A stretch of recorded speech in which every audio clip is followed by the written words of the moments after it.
you share a story when you've seen restorative justice really make a difference in a person's life? Do any of you have those kinds of experiences? Or maybe in your own life? I would say just being involved with Gideon's Army for the past year has made a major difference in my life.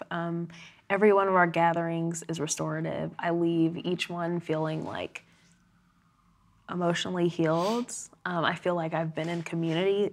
Like that group is very much a family, and I feel very fortunate. It's not one specific instance, and I think that's fine. I think it points to the fact that restorative justice can be a principle. It can be a foundational principle that we use every day just in our interactions with each other. So that's an experience that I value. And maybe just to wrap up, is there where are your hopes for using restorative justice in light of what Rashida had to say about this sort of larger system, in order to address our criminal justice system, make it fairer, make it more equitable, make it a place maybe even of healing rather than just death dealing?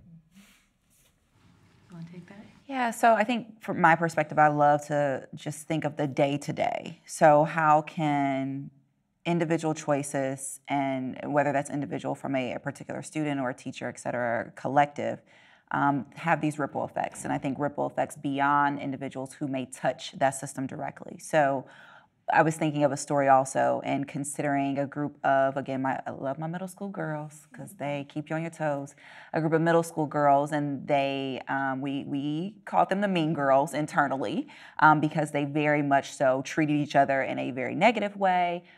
They were treated very negatively by their sort of school environment. And after a semester or two of this restorative practice, what we started to see was that they were self-regulating. So an infraction would occur, some type of harm would occur that maybe a semester ago would have led to someone being in the principal's office and then suspended, and then another parent coming in and sort of compounding. And then what we saw instead was that they were able to work using the principles of restorative justice together. And from that place, it limited the suspensions, it limited the out of classroom time, it limited the fights within, a particular subpopulation of the school, and they were having conversations in their homes. So now we think of what initially was sort of an individual choice, turned sort of how we choose to exist with each other, turned transformation at the family level, right? So now I have a mother who's never heard of restorative justice, just knows her child's not getting sent home as often. She's not getting that many phone calls from school. And now that language is becoming normalized within the home. And what I would hope to see is that eventually that mother, those parents, would then insist on some type of community-based restorative system, restorative justice practices that, again, would ripple up to a juvenile justice system where we're saying, actually, there are different ways that we can do this.